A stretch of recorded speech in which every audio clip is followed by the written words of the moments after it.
கிராமத்து மத்தியில ஆழ்ந்த கவலை பரவி இருந்தது. அதுக்கப்புறம் கௌரி பனை மரத்தோட வழிய காட்டினான். இனிப்பான பழம், அப்புறம் காரமான மசாலாவோட கலவை. பனையோட வினோதமான சாட் எல்லாருடைய கவலையையும் போக்குச்சு. பொருட்காட்சியில ஜெயிச்ச சம்கி கிராமத்தோட புது பெருமை, உழைப்பு, அப்புறம் புதுமையான சிந்தனை எல்லாருடைய மரியாதையையும் உயர்த்துச்சு. கிராமத்தோட மத்தியில அந்த பொழுது ஆரம்பமாச்சு. மேல சூரியன் பிரகாசமா மின்னிக்கிட்டு இருந்தாரு. கிராம பஞ்சாயத்து மேடையில லக்ஷ்மண், ஆஷிஷ், அப்புறம் பெரியய்யா மத்த கிராமத்து ஜனங்களோட ஒண்ணு கூடினாங்க. அவங்களுக்கு முன்னாடி ஒரு பேனர் போடப்பட்டிருந்தது. அதுல எழுதியிருந்தது, வருடாந்திர சுவை கண்காட்சி போட்டி. எல்லாருமே அந்த பேனரை தான் பார்த்தாங்க. அப்புறம் அவங்க முகத்துல ஒரு லேசான கவலை தெளிவா தெரிஞ்சது. சகோதரர்களே, நாம ஏதாவது யோசிச்சாகணும். நகரத்துல இருக்கிறவங்க நம்ம கிராமத்துக்கு வருவாங்க. அப்போ நம்ம கிட்ட அவங்களுக்கு காட்டுறதுக்கு எதுவும் புதுமையா இல்லைன்னா எல்லாரும் நம்மள கிண்டல் பண்ணுவாங்க. லக்ஷ்மண், நம்ம கிட்ட என்னதான் இருக்கு? நம்ம கிட்ட பெரிய தொழிற்சாலையும் கிடையாது, அற்புதமான எந்த விஷயமும் கிடையாது. எனக்கு தெரிஞ்சு இந்த தடவை நாம இந்த போட்டியில கலந்துக்கவே கூடாது. தோல்வியை ஒத்துக்கிறது ரொம்ப சுலபமான வேலை. ஆனா ஞாபகம் வச்சுக்கோங்க, இயற்கை நமக்கு நிறைய விஷயங்களை கொடுத்துருக்கு. ஆனா நம்ம கண்கள் தான் அதை பார்க்க மறுக்குது. லக்ஷ்மணனும் ஆஷிஷும் ரொம்ப கவலையோட இருந்தாங்க. இப்போவும் அவங்க கிராமத்தோட மரியாதையை பத்தி தான் கவலைப்படுறாங்க. ராத்திரி லக்ஷ்மணன் தன்னுடைய கட்டில்ல உட்கார்ந்து இருந்தாரு. அப்புறம் காலியான தட்டை பாத்துக்கிட்டு இருந்தாரு. அவர் ஆழ்ந்த யோசனையில மூழ்கி போயிட்டாரு. அப்பதான் கௌரி அங்க சாப்பாடு கொண்டு வந்தா. அப்புறம் அவர்கிட்ட உட்காந்துட்டா. நீங்க இப்பவும் அந்த பண்டிகை பத்தி தான் யோசிச்சுட்டு இருக்கீங்களா? சாப்பாடு ஆறிக்கிட்டு இருக்குங்க, கொஞ்சம் சாப்பிடுங்க. கௌரி, இந்த கிராமமே நம்ம மேல நம்பிக்கையோட இருக்காங்க. நகரத்துல இருக்கிறவங்களுக்கு வினோதமான புதிய விஷயங்கள் பிடிக்கும். ஆனா நம்ம கிட்ட விவசாயமும் பழைய மரங்கள் தான் இருக்கு. இதுல என்ன புதுமை இருக்கு? புதுமைங்கிறது பொருட்கள்ல இல்ல, அத பாக்குற முறையில தாங்க இருக்கு. நாளைக்கு காலையில நீங்களும் ஆஷிஷும் வடக்கு திசையில இருக்கிற பழைய வயலுக்கு போங்க. ஒருவேளை அங்க உங்களுக்கு ஏதாவது ஒரு பதில் கிடைக்கலாம். லக்ஷ்மண் இந்த விஷயத்த பத்தி இப்பவும் குழப்பத்துல இருக்காரு. ஆனா கௌரி ரொம்பவும் நம்பிக்கையோட தெரிஞ்சா. லக்ஷ்மணன் மனசு ஒத்து போய் ஒத்துக்கிட்டாரு. இங்கே இந்த இரவு முடிவடையுது.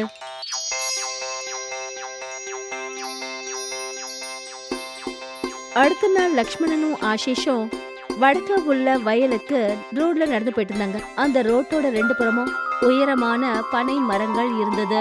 லக்ஷ்மணனோட கண்கள்ல நம்பிக்கைக்கான ஒரு ஒளி தெரிஞ்சது. ஆனா அதுவே ஆஷிஷ் ரொம்ப சோர்வோட ஒரே வேர்த்து போய் நடந்து போயிட்டு இருந்தான். லக்ஷ்மண், நாம ஏன் இங்க வந்திருக்கோம்? இங்க உயரமான பனை மரங்கள் தானே இருக்கு. இது எதுக்குமே வேலைக்கு ஆகாது. இதுங்க தேக்கு மரங்கள் போல வலிமையானதும் கிடையாது. கௌரி தான் இங்க நமக்கு ஏதாவது கிடைக்கும்னு சொன்னா. பாரு, நம்ம முன்னோர்கள் காலத்திலிருந்து இந்த மரங்கள் இங்க இருக்கு. இதுங்களை நாம கவனிக்கலனாலும் நமக்கு பழங்கள் தருது. இதுல ஏதோ விஷயம் இருக்கணும்ல. இந்த பழம், இந்த பனை நுங்கா, இத அப்படியே சாப்பிடலாம், அவ்வளவுதான். இதுல என்ன புதுமை இருக்கு? நகரத்து மக்கள் இதை பார்த்து ஈர்க்கப்பட மாட்டாங்க. லக்ஷ்மணன் ஒரு பழைய பனை மரத்துக்கிட்ட போய் நின்னாரு. அவர் அந்த மரத்துக்கு மேல பார்த்தாரு. அந்த பனை மரத்துல நிறைய நுங்குகள் இருந்தது. கீழேயும் நிறைய பழங்கள் கொட்டி இருந்தது. லக்ஷ்மணன் அதுல இருந்து ஒன்னை எடுத்தாரு. அப்புறம் கவனமா பார்க்க ஆரம்பிச்சாரு. இத பாரு, எவ்வளவு அழகா இருக்குன்னு. இது பார்க்க அப்படியே படிக்கட்டி போல இருக்கு. நாம எப்போவாவது நினைச்சிருப்போமா நாம இதை வச்சு வேற என்ன செய்ய முடியும்னு? நாம இதை சாப்பிடுறோம், வேற என்ன? இது குளுமையானது, வயிற்றுக்கு நல்லது. ஆனா இது ஒண்ணும் உணவு கிடையாது லட்சுமணன். இது ஒரு பழம், அவ்வளவுதான். இதுதான் விஷயம். இத மக்கள் வெறும் பழம் நினைக்கிறாங்க. வேலை நாம இதை புதிய ரூபத்துல கொடுத்தோம்னா, இதை நாம அந்த மாதிரி செஞ்சோம்னா, அதாவது மக்கள் இதோட சுவையை மறக்காம இருக்கிற மாதிரி. ஆஷிஷ்க்கு கொஞ்சம் சந்தேகமா இருந்தது. ஆனா அவரு லக்ஷ்மணனோட நம்பிக்கையை பார்த்தாரு. அவன் நினைச்சா ஒரு தடவை முயற்சி பண்ணி தான் பார்த்துடலாமேன்னு. அப்ப தன்னுடைய நண்பனுக்கு உதவி செய்யலான்னு முடிவு பண்ணான். ரெண்டு பேரும் சேர்ந்து அங்க கொட்டி இருந்த பனை பழங்களை கோணியில எடுத்து போட்டுக்கிட்டாங்க. அப்புறம் அவங்க வீட்டை நோக்கி போக ஆரம்பிச்சாங்க. கொஞ்ச நேரத்துக்கு அப்புறம் லக்ஷ்மணனும் ஆஷிஷும் பனை பழங்கள் நிறைஞ்ச அந்த முட்டைய லக்ஷ்மண் வீட்டு சமையல் அறைக்கு கொண்டு வந்தாங்க. கௌரி ஏற்கனவே அம்மியில சில மசாலாக்களை அரைச்சு ரெடியா வச்சிருந்தா. அங்க மிளகு பவுடர், ஜீரக பவுடர், அப்புறம் ஃப்ரெஷ்ஷான புதினா இலைகள் இருந்தது. 3 பேரும் ஒண்ணா உட்காந்துக்கிட்டாங்க. ஒவ்வொரு பனை நொங்கை எடுத்து வெட்ட ஆரம்பிச்சாங்க. ஆஷிஷ் அந்த பனை நொங்க மேல் பக்கமா வெட்டினா, லக்ஷ்மணும் கௌரியும் சின்ன கத்தியை வச்சு உள்ள இருந்த நுங்க எடுத்தாங்க. இது ரொம்ப பார்த்து பத்திரமா வெளியே எடுக்கணும். அப்படி இந்த மேல்புற தோல் இருந்துச்சுன்னா சுவை கொஞ்சம் கசப்பா இருக்கும். 2 பேரும் இந்த விஷயத்த ஒத்துக்கிட்டாங்க. அப்பதான் ஆஷிஷோட மனசுல ஒரு கேள்வி வந்தது. நீங்க இதுல உப்பு சீரகம் எதுக்கு போறீங்க? இது இனிப்பான பழம், இது ஒன்றும் மோசமா இருக்காது. இதுதான் இதோட சுவை, இனிப்பு உப்போட கலவை. நாம இதோட சாட்டை செய்வோம். அந்த மாதிரி சாட்டை இதுக்கு முன்னாடி யாருமே சாப்பிட்டுருக்க முடியாது. அவங்க மறுபடியும் அவங்க வேலையை ஆரம்பிச்சாங்க. லக்ஷ்மண் அந்த பனை நுங்க சின்ன சின்ன பீஸா வெட்ட ஆரம்பிச்சாரு. கௌரி அதுல மசாலாவோட கலவைகளை சேர்த்தா. அந்த நுங்கு மெல்ல மெல்ல மசாலாவோட நிறத்தை பிடிச்சிக்கிச்சு. பார்க்கவே ரொம்ப சுவையா தெரிஞ்சது.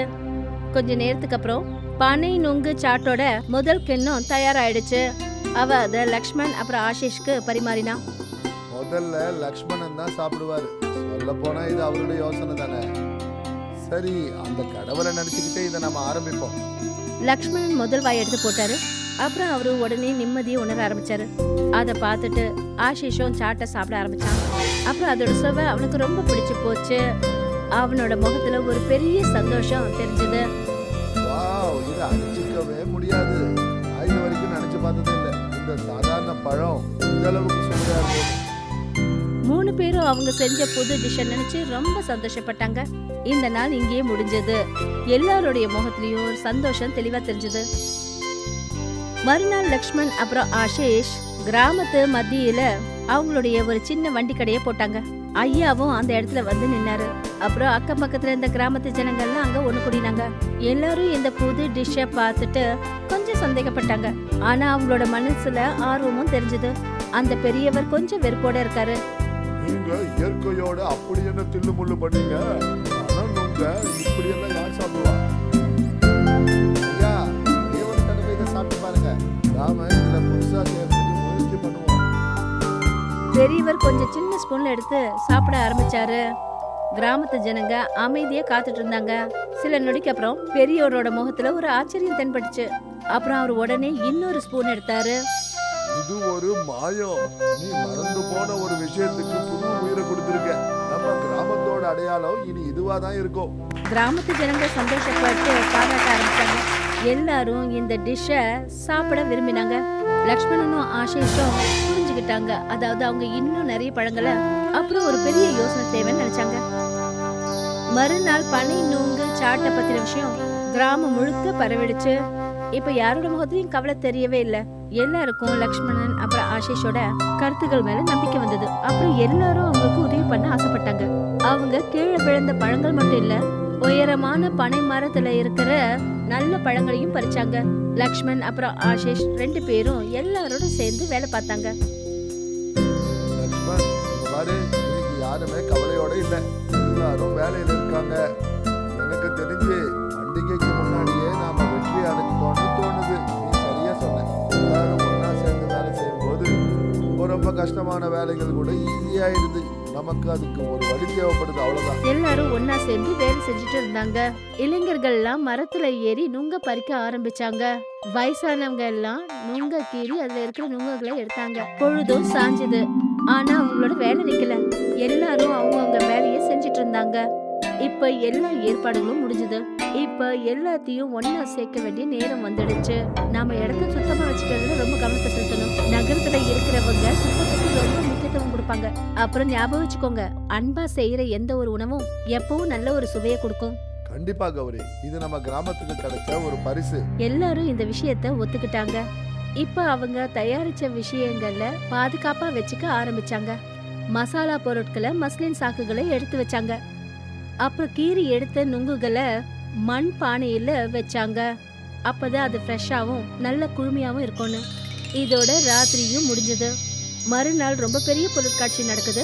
இலாக்கா முழுக்க வெளிச்சமா பூக்களோட அப்புறம் காகிதத்தால செஞ்ச நிறைய அலங்கார பொருட்களால அலங்கரிக்கப்பட்டிருந்தது.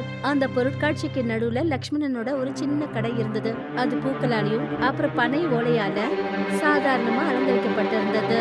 லக்ஷ்மண், ஆஷிஷ், கௌரி அப்புறம் பெரியய்யா அதே கடையில நின்னுக்கிட்டு அவங்களுடைய புதிய டிஷ்ஷை எல்லாருக்கும் அறிமுகப்படுத்தினாங்க. லக்ஷ்மண், அங்க பாரு, அந்த கடைகள்ல எவ்வளவு கூட்டம் இருக்கு. நம்ம கடை ரொம்ப சாதாரணமான கடை மாதிரி இருக்கு. யாராவது இங்க வருவாங்களா? பொறுமையா இரு ஆசீஷ். வாசனையும் சுவையும் அதுக்கான பாதையை அதுவே வகுத்துக்கும். பெரியவர் முன்னாடி வந்தாரு. அவருடைய கடைக்கு மக்களை வர சொல்லி கூப்பிடுறாரு. வாங்க சார், வாங்க சகோதரிகளே, புதுமையான பனைச்சாட்டை சாப்பிடுங்க. நல்ல சுவையானது. இதுக்கு முன்னாடி நீங்க சாப்பிட்டுருக்க மாட்டீங்க. சில பேர் அப்படியே நின்னுட்டாங்க. அப்புறம் அவங்க என்ன கேட்டாங்களோ அத பத்தி அவங்க மனசுல ஒரு ஆர்வம் தோன்றுச்சு. ஒரு நகரத்தை சேர்ந்தவர் முன்னாடி வந்தாரு. அப்புறம் அவங்க டிஷ்ஷை சாப்பிடறதுக்காக வாங்கினாரு. அவரு மென்னு ஒரு வாய் எடுத்து சாப்பிட்டாரு. அப்புறம் அவருடைய கண்கள் சந்தோஷத்துல நிறைஞ்சது. அவருக்கு எப்படி இருந்ததுன்னா, இந்த மாதிரி ஒரு சுவையை இதுக்கு முன்னாடி அவர் சாப்பிட்டதே இல்லாம இருந்தாரு. இது ஒரு அற்புதமானது. இது ரொம்ப ஃப்ரெஷ்ஷாவும் சுவையாவும் இருக்கு. நான் நினைச்சேன் கிராமத்தோட ஸ்டால்ல அதே பழைய விஷயங்கள் தான் கிடைக்கும்னு நினைச்சேன். ஆனா இது ரொம்பவே கிரியேட்டிவா இருக்கு. நன்றி சார். இது எங்க கிராம மரங்களோட பழங்கள், அப்புறம் எங்க உழைப்புக்கான. இதோட இன்னும் நிறைய பேர் அங்க கூடி வந்தாங்க. விஷயம் மெல்ல மெல்ல பரவிட்டு இருந்தது. அப்புறம் அவங்க எல்லாருக்கும் பரிமாற ஆரம்பிச்சாங்க. கூட்டம் அதிகமாகிட்டே போச்சு. எல்லாரும் சோர்ந்துட்டாங்க. ஆனா நிக்கல. அப்புறம் இதே துடிப்போட அந்த நாளும் முடிவடைஞ்சது. 4 பேரும் திரும்பி கிராமத்தோட மத்தியத்துக்கு வந்தாங்க. அங்க மத்த கிராமத்து ஜனங்க அவங்களுக்காக காத்துட்டு இருந்தாங்க. லக்ஷ்மண் தன்னுடைய கையில ஒரு பெரிய ட்ராஃபி வச்சிருக்காரு. அப்புறம் 4 பேரோட முகத்துல லேசான சந்தோஷம் நிறைஞ்ச சிரிப்பு இருந்தது. கிராமத்து ஜனங்க அவங்கள ரொம்ப பெருமையோட வரவேற்பாங்க. அப்புறம் அவங்களோட வெற்றியை கொண்டாடினாங்க. லக்ஷ்மண், என்னை மன்னிச்சிருப்பா. நான் நினைச்சேன் நம்ம கிராமத்துல ஒன்றும் பெருசா இல்லைன்னு நினைச்சேன். ஆனா இப்போ எனக்கு புரிஞ்சு போச்சு நாம இவ்வளவு பெரிய பணக்காரங்கன்னு. பார்த்தீங்களா பசங்களா, வளங்களோட பற்றாக்குறையினால பிரச்சனை எதுவும் இல்லை. ஆனா குறை நம்ம எண்ணத்துல தான் இருக்கு. லக்ஷ்மண் அப்புறம் கௌரி நம்ம மண்ணோட மகத்துவத்தை பொறுத்து கற்றுக் கொடுத்தாங்க. இது ஒருத்தரோட வெற்றி மட்டும் இல்லைங்க, இது நம்ம கிராமத்தோட வெற்றி. நாம எல்லாரும் ஒன்னா செஞ்சு வேலை பார்த்தோம், ஒருத்தருக்கு ஒருத்தர் நம்பிக்கை வச்சோம். இதுதான் எல்லாத்தையும் விட பெரிய பரிசு. அப்புறம் ரொம்ப பெரிய விஷயம் என்னன்னா, இனிமே நம்ம பனை மரத்தை யாரும் வேஸ்ட்னு சொல்ல மாட்டாங்க. இது நம்மளோட அடையாளம். எல்லாரும் இந்த விஷயத்த ஒத்துக்கிட்டாங்க. அப்புறம் இந்த நாளும் இதோட முடிவடைது. கொஞ்ச நாளைக்கு அப்புறம் லக்ஷ்மண் தன்னுடைய வீட்டுக்கு முன்னாடி ஒரு உறுதியான கடையை போட்டாரு. அவர் அங்க அதே சாதாரண பனை சாட்டை கிராம ஜனங்க கிட்ட வியாபாரம் பண்ணாரு. இப்ப இந்த சாட் எல்லாருக்கும் பிடிச்சதா மாறிடுச்சு. அப்புறம் இதை எல்லாரும் ரொம்ப விருப்பப்பட்டு சாப்பிடுறாங்க. அப்புறம் இதோட இந்த கதையும் இங்க முடிவடையுது.